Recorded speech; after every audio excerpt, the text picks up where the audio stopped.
My second year working with Contamination. I do all the art for it. I created posters. I did all the ads. There's bus ads. There's big 7-foot, posters out there. And it's great. I love working with Dave and Sue, and I'll be back again next year, doing it again. This year I went with a kind of a space theme, and the person on it is my sister from another mister, Stacy Dixon. She's the model for that, and yeah, we just did things a little different this year, and just we definitely pushed the space theme this year. So, what are your inspirations for your posters? Oh, the work itself. I'm lucky to be where I get to pick what I want to do. And I'm lucky that when people come to me to hire me to do something, it's usually something cool. My last big one was, doing the Suspiria Cannibal Holocaust House by the Cemetery Demons. I got to do, a show I was actually in the room with Chiller out in New Jersey, with Bava, the director, and all of us hanging out all weekend. Bobby Rhodes, Tony the Pimp was there, and Greta.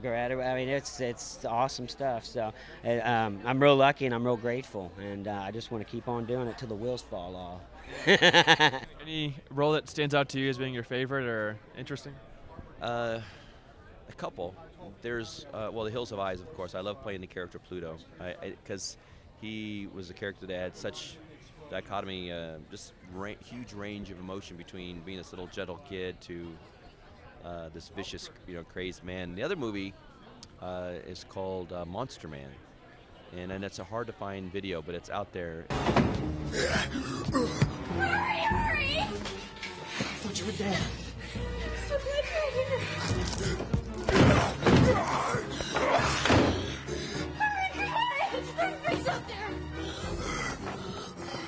He's in there, of course. Move, you dumbass, move! That character, I love the mannerisms of the character and the way he spoke.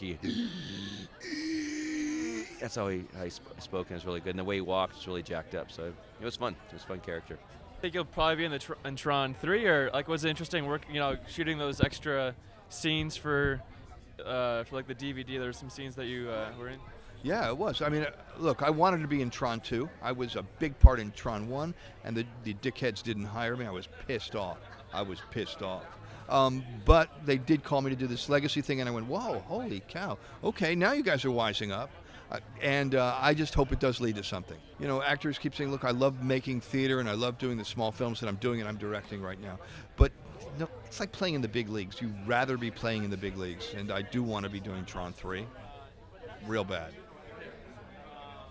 I mean, I'm supposed to be cooler than that and say, I don't care, but I care. I'd really love to do it. What about you?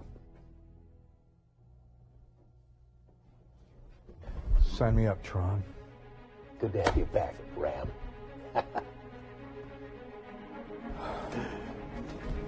One thing. Why do you think Flynn gave you the cool nickname? Any good memories, like anything that stands out to you filming during it? We had a really good crew, but Caitlin McIntosh, the lead actress, she was just, you don't expect someone who's that attractive to be such a goofball, and she is. She's a complete cut-up. And there was one day we were shooting in a restaurant in St. Charles, and we all got a little loopy and tired, and we were all pretending to be dinosaurs with little short forelegs, and that turned into one of the most ridiculous lunches, and we laughed so hard. I don't think we even ate our lunches. We were laughing so hard.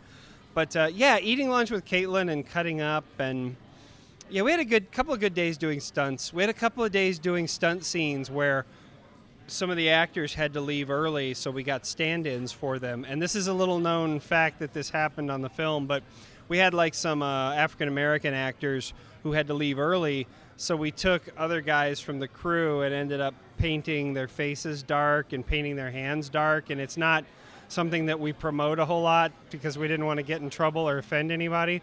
But honestly, that was for the wide shots. For the close-ups, it was the actors, but for the wide shots where we'd lost the guys, we had to have somebody in there. But yeah, so we had actors in blackface, but we don't talk about that very much. So the character was one of those opportunities where you can really go big, over the top, and really succeed, because the true Doctor Doom, the true spirit of Doctor Doom, needs to be the most evil, the most powerful, the most self-aggrandizing, and I was up to the task. So it was a grueling experience being in the suit because it was made out of a very hard plastic. It cut into my body. It left me some scars, but it was rewarding nonetheless. The biggest challenge for wearing a suit and a mask for Dr. Doom was how would I get across my expression as an actor. I relied much more on physicality, on my gestures, hand gestures, body gestures, whether it be frustration or anger or joy, and the vocal characterizations too. So I had to work much harder on that to really make sure that came across, almost like I was in a giant puppet suit, you know. How could I make this believable? And yet it came across. We have to get to the top floor and establish a signal. The building is crawling with men who shoot lightning from their hands. And you want me to just walk into the lion's den? It is unlikely you will survive. You know what I am and what I'm capable of.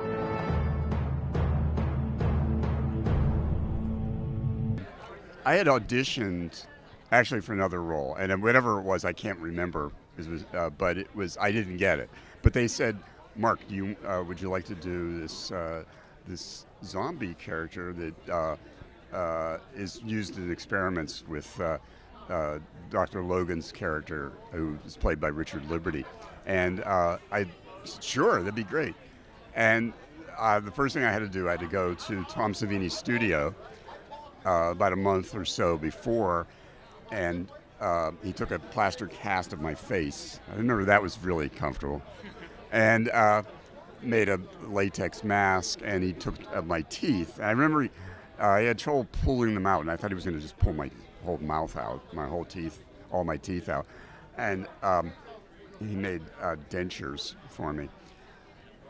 And I worked my character, Beef Treats. I worked on the reason it's called Beef Treats is Dr. Logan, Richard Liberty, was trying to wean me off of human flesh onto beef. It didn't work, but, and I still eat humans. And I shot, like the first day of shooting was the first day I shot too. And we worked like a 14-hour day. They had spent about 2.5 hours doing my makeup, and it was, Howard Berger, Mike Trisick, Greg Nicotero, and Tom Savini, and all these guys are now famous, and in the special effects field, and of course K&B. They were interns of Tom Savini at that time, but they went on to do their own. Well, they spent all this time on my makeup, and it was really very, very detailed. And we shot all day. It was very late. I came back to with the makeup on to the special effects room after shooting, and they were gone. And I had no idea I didn't know how to take the makeup off, and I had to drive home and with this as a zombie and sleep as a zombie. So I lived a zombie for 24 hours. I'm sure the toll booth operator was a little disturbed at seeing a zombie driving.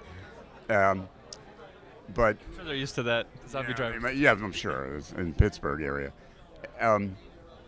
And George Romero after that made a rule that somebody has to stay until shooting is completed of the day. So. And then also your role in Creepshow you were talking about earlier. Yeah. I worked on the whole film. In the last segment, with E.G. Marshall and the roaches, they're creeping up on you, and I was Carl Reynolds on the phone, and E.G. Marshall. The phone rings. He says, "It better be you, Reynolds," because I was the superintendent of the building, but I'm on vacation. And I said, "It's Carl Reynolds, sir. I'm on vacation in Florida in Disney World." And he's admonished. He's saying, rentals? You like your job rentals? You know, and he's admonishing me. Yeah. So that was the character I did. And when I met E.G. Marshall, George introduced us, and he had the white suit on that he has in that, and he had rubber gloves, latex gloves, surgical gloves, and I put out my hand, and he said, he backed off, and he said, I'm sterile, and I said, oh, perhaps you can adopt, and George Romero's face just dropped, like insulted our star, but it. And you have the answer to the debunking of the roaches and Carnegie Mellon we were talking about earlier about. Yeah, there were no roaches at Carnegie Mellon. Dudes, though the rumor is that the roaches were in a suburban soundstage.